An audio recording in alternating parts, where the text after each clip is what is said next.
জিয়াউর রহমান হাজার হাজার লোক হত্যা করেছে, আওয়ামী লীগের নেতা কর্মী, আর্মি, সেনাবাহিনী, বিমান বাহিনী। তারপর প্রেসিডেন্ট ছিলেন ছাত্তার সাহেব, সেই ছাত্তার সাহেবকে অস্ত্র ধরে প্রেসিডেন্ট হাউসে ঢুকে, তার বেডরুমে ঢুকে, তার বিছানার উপরে জুতা পাই দিয়ে, বুট পাই দিয়ে দাঁড়িয়ে তাকে বলছে আপনি রিজাইন করেন, আপনি আর প্রেসিডেন্ট থাকতে পারবেন না। সেইভাবে ক্ষমতা দল করে নিজেকে প্রেসিডেন্ট ঘোষণা দিয়েছে। খালেদা জিয়া ক্ষমতা এসে বদরুদ্দোজা চৌধুরী এবং আমাদের আর একজন ছিলেন বিশ্বাস সাহেব, দুই প্রেসিডেন্টকে সে তাড়িয়েছে। হ্যাঁ, তার ছেলে এসে আমাদের বর্তমান প্রেসিডেন্টকে তাড়ালো। এদের অভ্যাসটাই এরকম, এরা মানুষকে সম্মান দিতে জানে না, তাদের ক্ষমতার লোভটাই অনেক বড়। আর দেশটাকে তো এখন প্রতিদিন আওয়ামী লীগের নেতা কর্মীর উপরে নির্যাতন এবং আরো কঠোর হতে বলেছে। কত কঠোর হবে, এটা তো শেষ সীমায় পৌঁছে গেছে। কাজে সব জিনিসের শেষ আছে, কাজে এদেরও দিন ফুরিয়ে আসবে, তারপর কোথায় যাবে সেটাও দেখা হবে। কাজে সবাই দোয়া করেন যেন এই দুঃশাসনের হাত থেকে দেশ মুক্তি পাই। ইনশাল্লাহ দেশকে আমরা মুক্ত করবই। জনতার শক্তি বড় শক্তি এবং উপরে আল্লাহ আছে। মাননীয় নেত্রী এখন দেশের নির্যাতন নিপীড়নের শিকার, হত্যা, দর্শনের শিকার, শোষণ বঞ্চনার শিকার মানুষের উদ্দেশ্যে বক্তব্য রাখবেন। শব্দ নেত্রী। হ্যাঁ, বিসমিল্লাহির রহমানির রহিম। প্রতিনিয়তই আমরা চারিদিকে মানুষের, নির্যাতিত মানুষের হাহাকার শুনি। আওয়ামী লীগ করে এই অপরাধ, তাই পাবলো মিয়াকে ধরে নিয়ে নির্মমভাবে তাকে হত্যা করলো।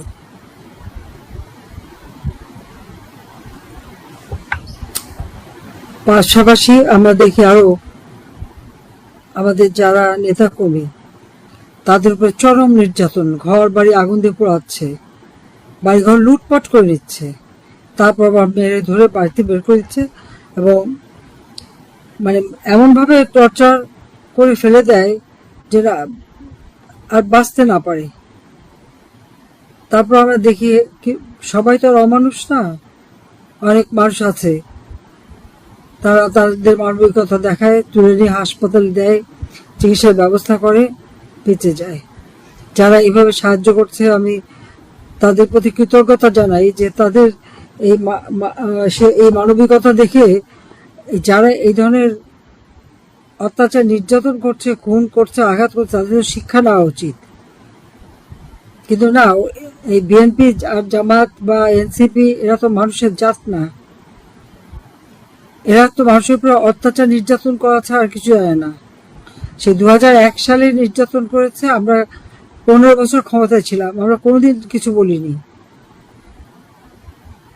যারা যেখানে নির্যাতন করতো এরাই আবার এদেরই সব আবার একইভাবে সব জায়গায় নির্যাতন করে যাচ্ছে। হাত পার মধ্যে রক ঢুকানো, পানি চাইলে পেশাব করে দেওয়া, এটা কি? এরা কি মুসলমান? এরা কি ধর্মকর্ম মানে? হিন্দু, মুসলমান, খ্রিস্টান, বৌদ্ধ কারোই রেহাই নাই, তার সকলের উপর এরা অত্যাচার করে যাচ্ছে। মানে কি অমানবিক অত্যাচার, এটা মানে ভাষায় বর্ণনা করা যায় না।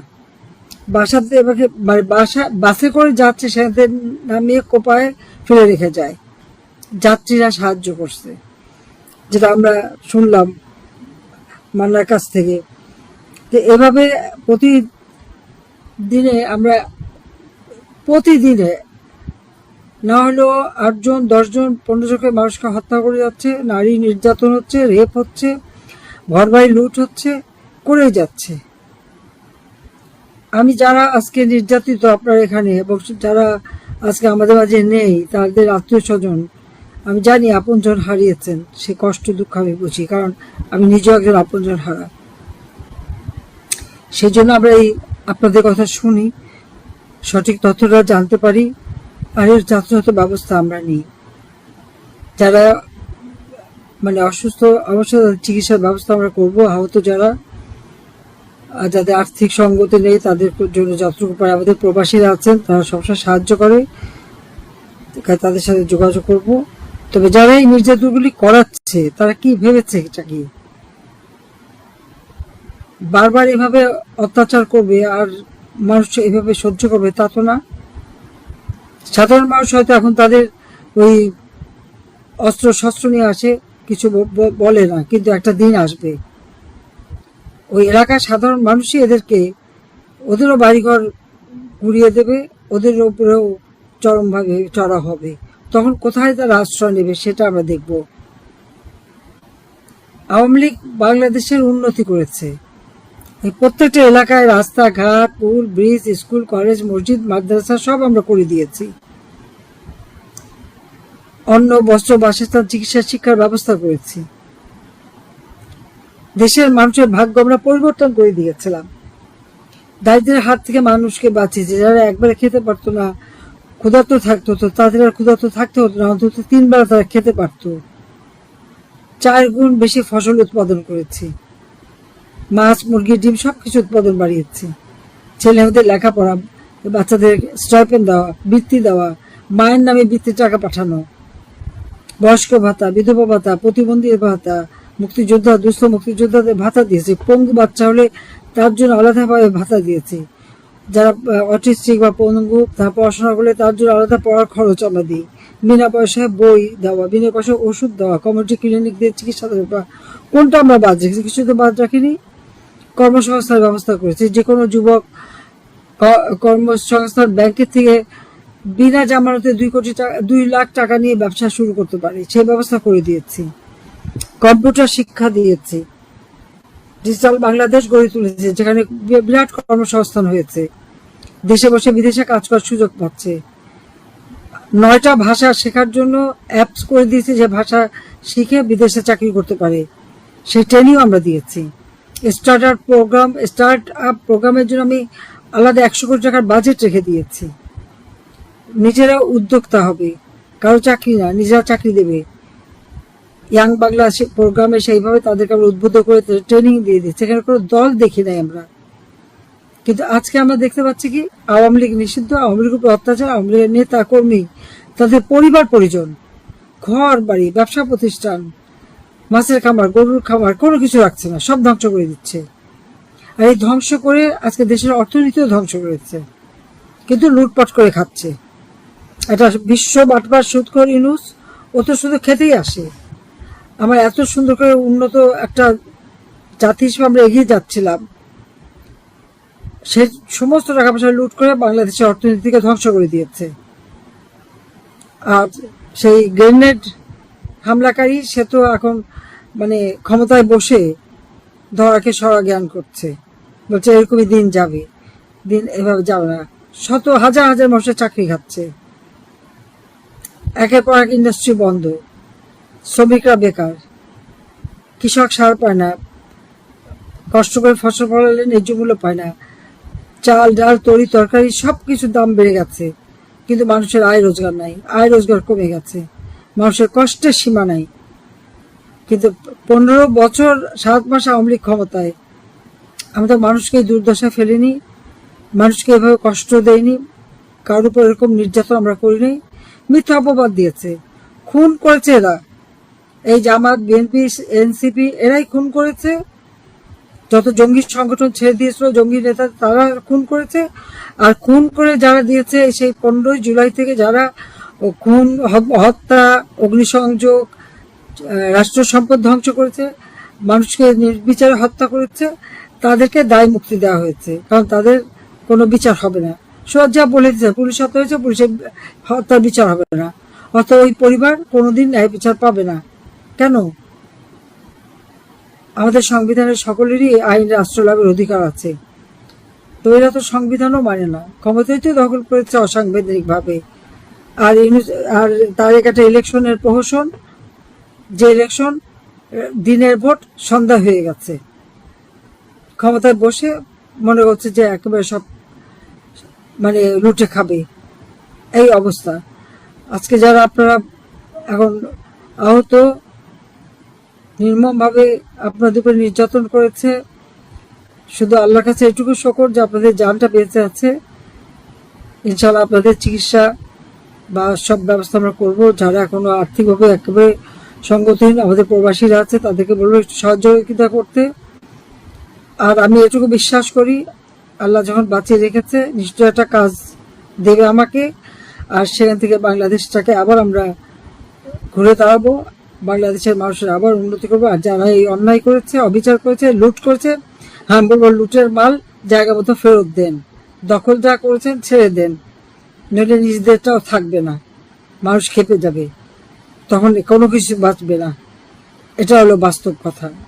আমাদের সকল রাজবন্দীদের মুক্তি দিতে হবে, আওয়ামী লীগের উপর দিয়ে নিষিদ্ধ ওটা প্রত্যাহার করতে হবে, কারণ অবৈধ ক্ষমতা দখলকারীর এই অধিকার নাই যে একটা নির্বাচিত সরকার বা নির্বাচিত দল তাদেরকে তারা নিষিদ্ধ করে, কারণ নিষিদ্ধ কাজ তো ওরা করেছে,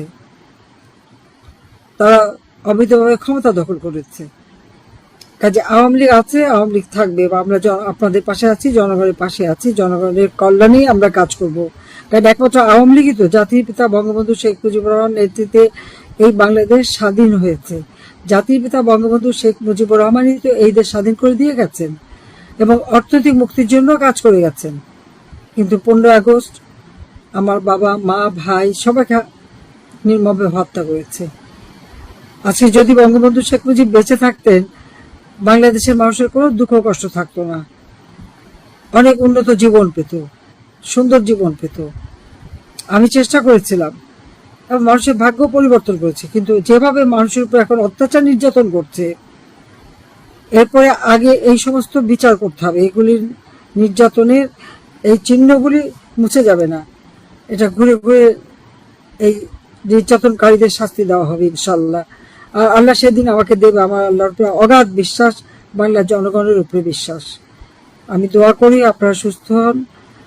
আর যারা স্বজনহারা বেদনা নিয়ে আছেন, আমি তাদের বলবো একটা শোক আপনারা সইতে পারেন না। আমি একই দিনে আমার মা, আমার বাবা, আমার 3 ভাই, আমার ছোট ভাইটা তো মাত্র 10 বছরের, 2 ভাইয়ের বউ, আমার চাচা, আত্মীয় পরিবার সব আমি হারিয়েছি। তারপর আমার দেশ ছাড়া, বাড়ি ছাড়া, ঘর ছাড়া থাকতে হয়েছে। এই যে রহমান হাজার হাজার লোক হত্যা করেছে, আওয়ামী লীগের নেতা কর্মী, আর্মি, সেনাবাহিনী, বিমান বাহিনী। তারপর প্রেসিডেন্ট ছিলেন ছাত্তার সাহেব, সেই ছাত্তার সাহেবকে অস্ত্র ধরে প্রেসিডেন্ট হাউসে ঢুকে, তার বেডরুমে ঢুকে, তার বিছানার উপরে জুতা পায়ে দিয়ে, বুট পায়ে দিয়ে দাঁড়িয়ে তাকে বলছে আপনি রিজাইন করেন, আপনি আর প্রেসিডেন্ট থাকতে পারবেন না। সেইভাবে ক্ষমতা দল করে নিজেকে প্রেসিডেন্ট ঘোষণা দিয়েছে। খালেদা জিয়া ক্ষমতা এসে বদরুদ্দোজা চৌধুরী এবং আমাদের আর একজন ছিলেন বিশ্বাস সাহেব, 2 প্রেসিডেন্টকে সে তাড়িয়েছে। হ্যাঁ, তার ছেলে এসে আমাদের বর্তমান প্রেসিডেন্টকে তাড়ালো। এদের অভ্যাসটাই এরকম, এরা মানুষকে সম্মান দিতে জানে না, তাদের ক্ষমতার লোভটাই অনেক বড়। আর দেশটাকে তো এখন প্রতিদিন আওয়ামী লীগের নেতা কোন উপরে নির্যাতন এবং আরো কঠোর হতে বলেছে। কত কঠোর হবে, এটা তো শেষ সীমায় পৌঁছে গেছে। কাজে সব জিনিসটা শেষ আছে, কাজে এদেরও দিন ফুরিয়ে আসবে, তারপর কোথায় যাবে সেটাও দেখা হবে। কাজে সবাই দোয়া করেন যেন এই দুঃশাসনের হাত থেকে দেশ মুক্তি পাই। ইনশাল্লাহ দেশকে আমরা মুক্ত করবই। জনতার শক্তি বড় শক্তি এবং উপরে আল্লাহ আছে। সবাই ভালো থাকেন, সুস্থ থাকেন। খোদা হাফেজ। জয় বাংলা, জয় বঙ্গবন্ধু। বাংলাদেশ জয় হোক।